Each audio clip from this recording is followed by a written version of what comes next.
second decade of the 20th century, humanity witnessed its First World War.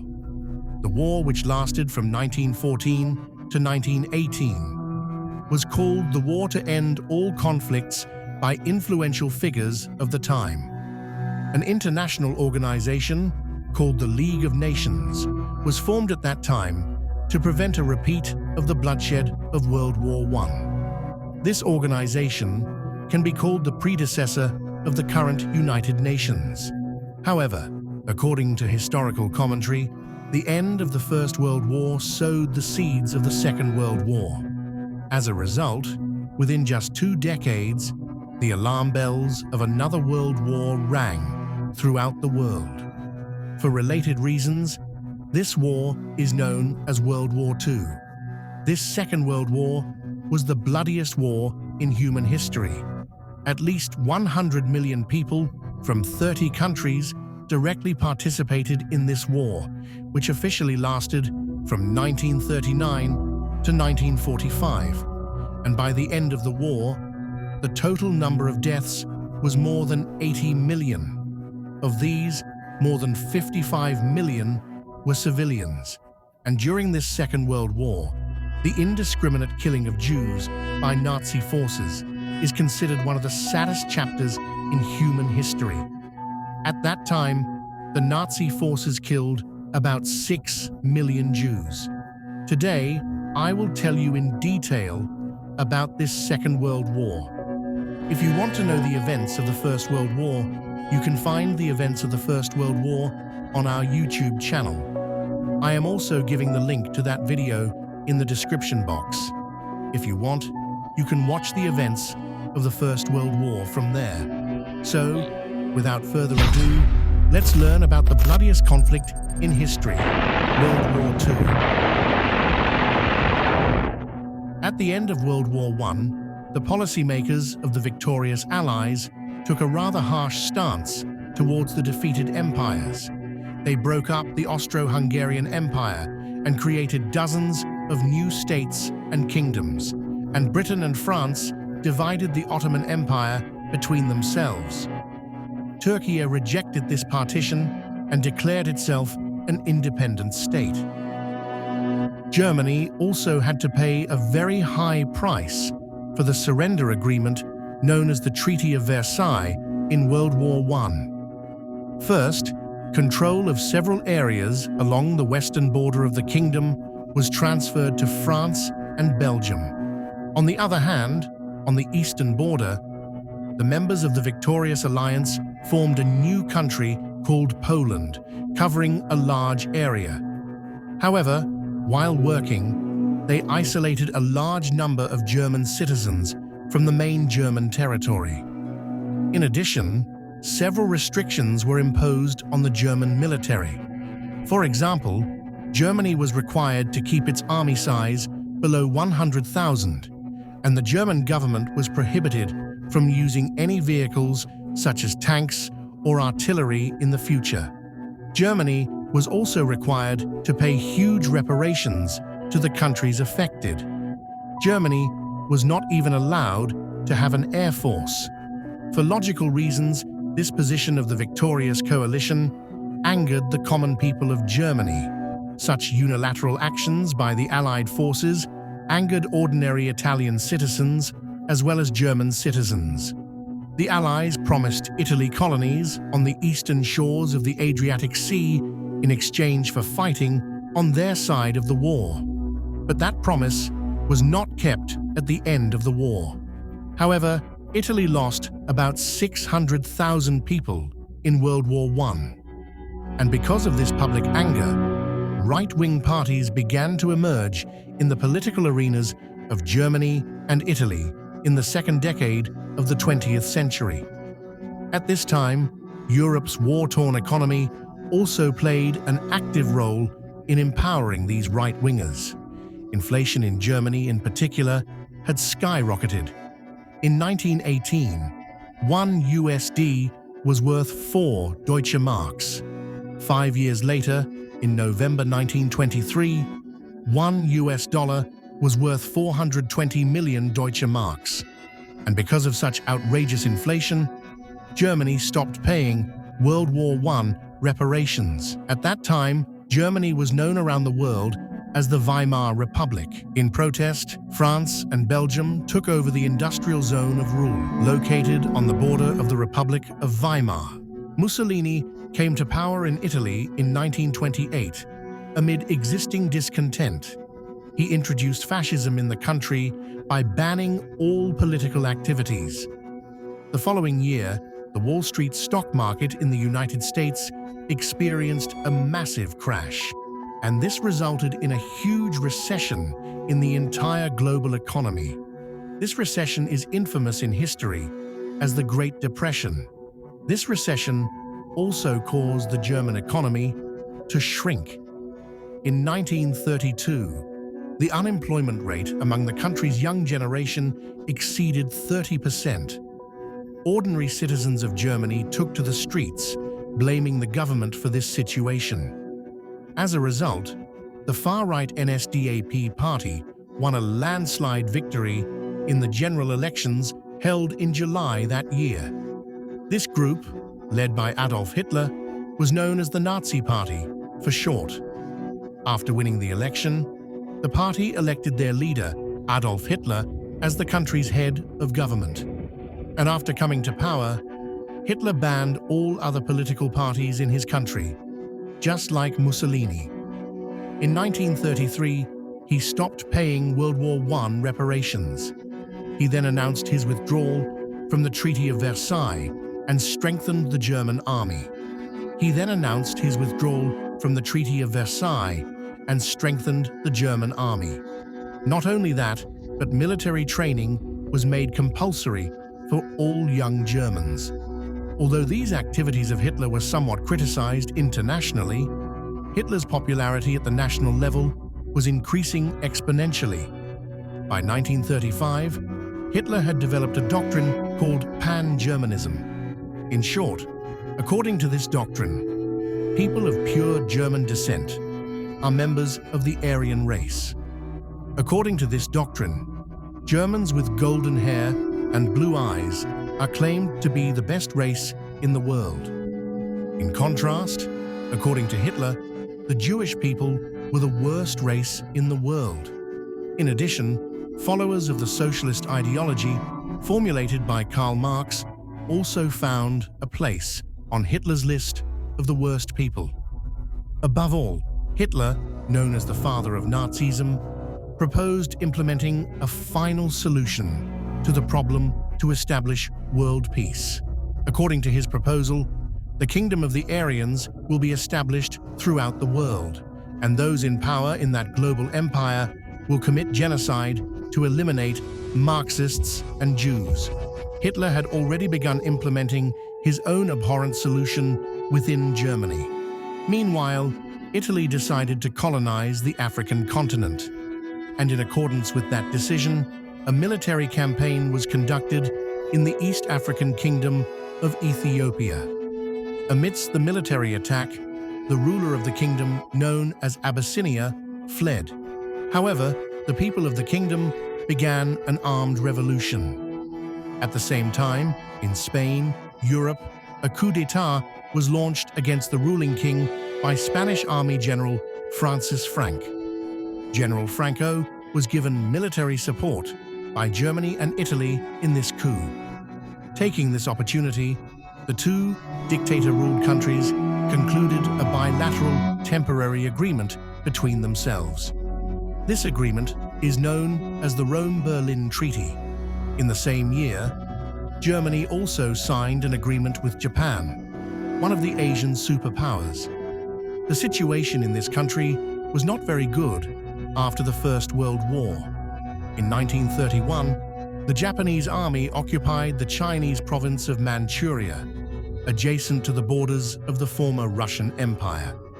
When the civil war between the Royalists and Communists broke out in China in 1936, Japan also deployed troops across a large area in southern Manchuria, China.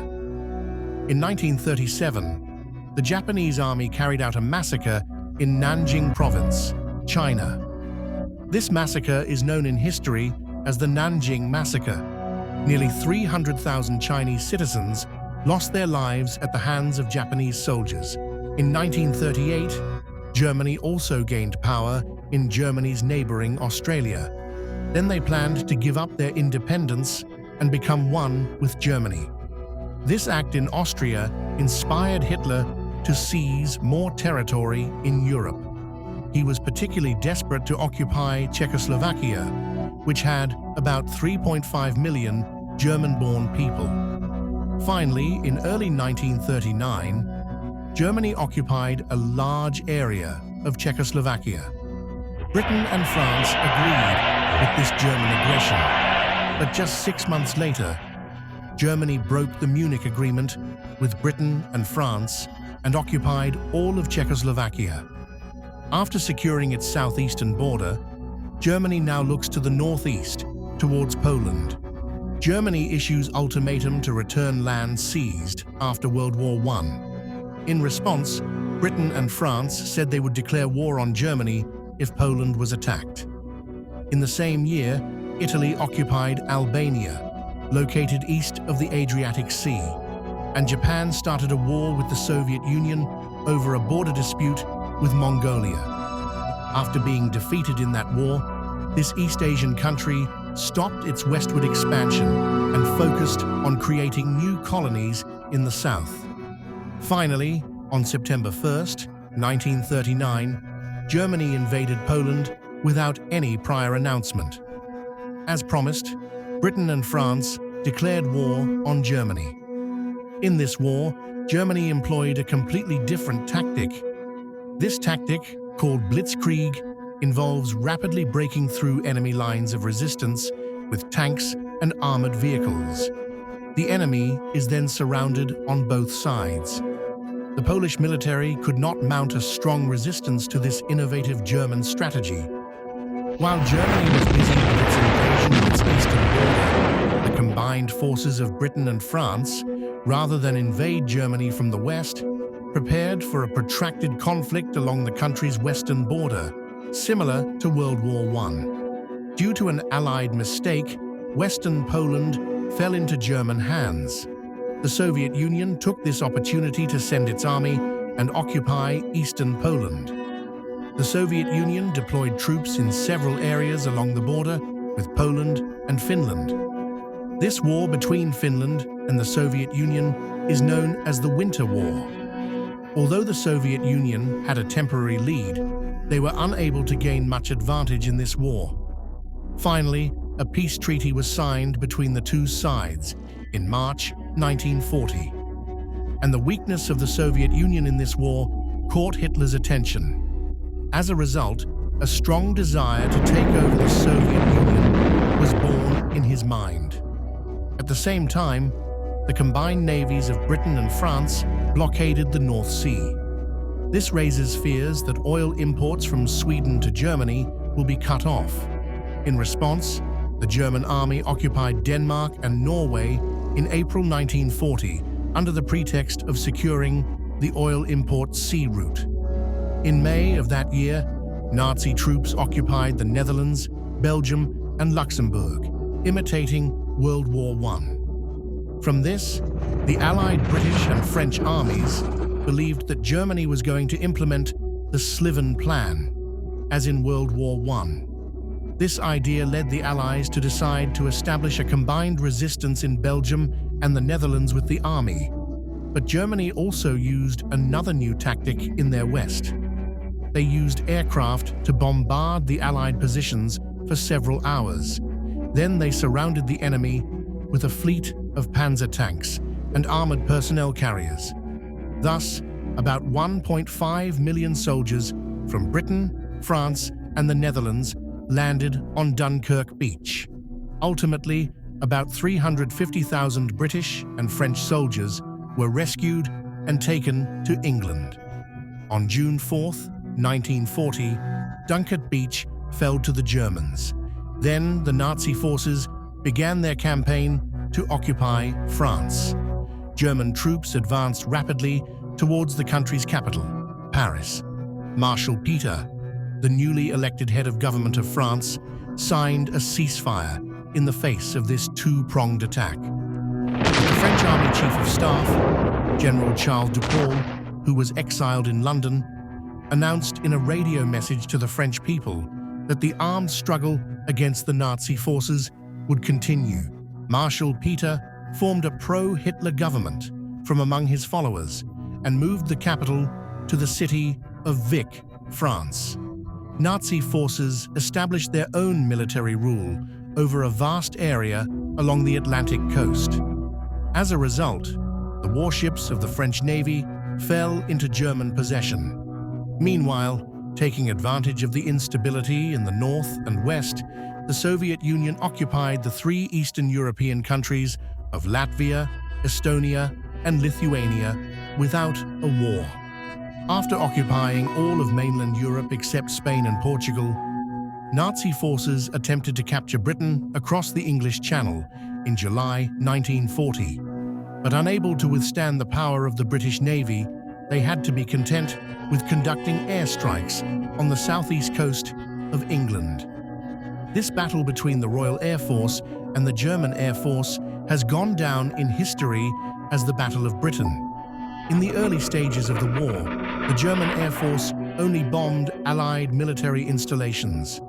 But in August, a bomb used in one such attack missed its target and hit a town on the outskirts of London. In response, British forces launched airstrikes on the city of Berlin, which made Hitler very angry.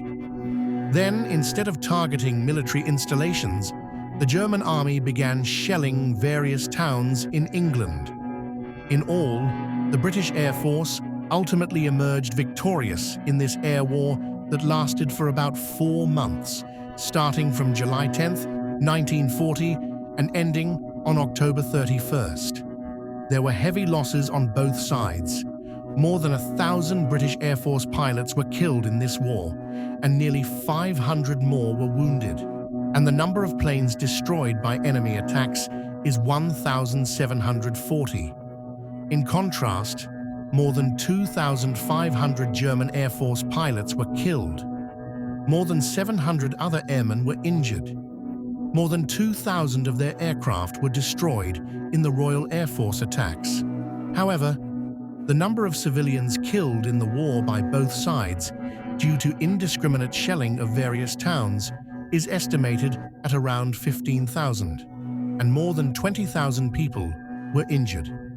Finally, in September 1940, the Asian superpower Japan joined hands with this military alliance of Germany and Italy. Historians have named this trilateral alliance the Axis powers. Germany and Italy were involved in two completely different wars, despite being in the same military alliance. On the one hand, Italy was focusing on increasing the number of its colonies rather than expanding its dominance across Europe. In continuation of which, the Italian army began operations to occupy Arabia, Greece, Egypt, and Ethiopia. But these expeditions did not meet with much success. Instead, Italy was forced to retreat in the face of joint Greek and British resistance in the Balkans. The Italian army suffered the same fate in Egypt. Germany was forced to deploy troops in North Africa and the Balkans to protect its allies from military intervention. This brought the entire Balkan region under the control of the Axis powers. In 1941, German dictator Adolf Hitler set a new goal for his army. A war plan called Operation Barbarossa was adopted to invade the Soviet Union. The main objective of Operation Barbarossa was to occupy large parts of the Soviet Union and establish permanent settlements there for people of German descent. The German army began its invasion of the Soviet Union on June 22, 1941. You will be surprised to know that exactly 129 years ago, on that day, June 24, 1812, another European commander tried to invade Russia. Many people may have understood that this refers to the French General Napoleon Bonaparte. About 650,000 soldiers out of 900,000 soldiers with Napoleon were killed in the campaign. But even after that, Napoleon could not realize his dream of conquering Russia. On the contrary, this campaign could not be recovered and later led to Napoleon's downfall. Adolf Hitler, who made the same mistake 129 years later, faces the same fate. Meanwhile, the United States imposed a trade embargo on Japan for violating its dominance in the Pacific during World War II. As a result, imports of fuel oil and steel for Japan stopped. To deal with the situation, Japan wants to occupy countries like Malaysia, Indonesia, and Singapore. The Japanese Air Force launched an air raid on the port on December 7, 1941, to destroy the fleet. The United States joined forces with Britain and France to retaliate. However, they needed additional time to repair the damaged fleet and send troops to battle. At that time, Japan occupied Myanmar and several countries in Southeast Asia. The following year, the German Navy launched submarine attacks on 4 British ships and cargo ships in the Atlantic. The U-boats they used in this attack have become legendary. This naval battle, which began in April 1942, is known as the Battle of the Atlantic. This month, the United States began secret research into building a very powerful weapon. The first nuclear weapon was discovered during this research project titled Manhattan. The tide of war began to turn after June of this year. In September 1942, the United States launched a combined military operation to liberate the islands of the Pacific Ocean from Japanese occupation. This year, the Axis forces in Africa suffered a crushing defeat. They were determined to end their attempt to capture Egypt by attacking the Allies. The Allied offensive in the northwest liberated the French colonies, including Morocco and Algeria, from Axis control. Tunisia was Germany's last base in the subcontinent. They were forced to surrender there by May 1943. Starting in July 1943, the Allied forces launched a 3-pronged offensive with the aim of liberating all of Europe from Nazi occupation. From the east, the Soviet Red Army entered mainland Europe. To the south, Allied forces in Africa landed on the Italian-controlled island of Sicily. And in the west, it was decided to send a large number of troops to the French coast. Due to disagreements over which French coast to use for this, its implementation was delayed by about 1 year. Finally, in June 1944, about 2.1 million troops landed on the Normandy coast, and it was the largest military operation in history, called Operation Overlook. Most of the participants were citizens of the United States, Britain, and Canada. Nazi forces were forced to retreat into Germany in January 1945, driven back by a 3-pronged Allied offensive. In February of this year, a historic summit of the heads of government of the Allied powers was held in the city of Arka, now in Ukraine. It brought together the President of the United States, the Prime Minister of Britain, and Joseph Easterling, the Supreme Commander of the Soviet Union. At this conference, it was decided to dissolve the League of Nations and form a new world organization. The United Nations began its activities in accordance with that decision. At this time, the Allied advance towards Germany had not stopped. By April, Soviet troops had surrounded the city of Berlin. Adolf Hitler committed suicide in May, 2 days before Germany's final surrender. From June 1945, the Allied forces deployed all their forces against Japan, and in July, the government was given an ultimatum to unconditionally surrender. But when this ultimatum was rejected, the United States exploded 2 atomic bombs on the Japanese cities of Hiroshima and Nagasaki. This explosion killed about 250,000 people in the densely populated city. Japan was left disoriented after this devastating attack. On the one hand, there was the fear of another nuclear attack, and on the other hand, Allied forces could invade the country at any time. In such a situation, Japan was forced to decide to unconditionally surrender on August 15, 1945. The country then signed the surrender instrument on September 2nd. This officially ended World War II. World War II not only witnessed a huge number of deaths and destruction, but also initiated radical changes in all political and social contexts throughout the world. Just as the United Nations was created to deal with future disasters, so too were superpowers like the United States or the Soviet Union born.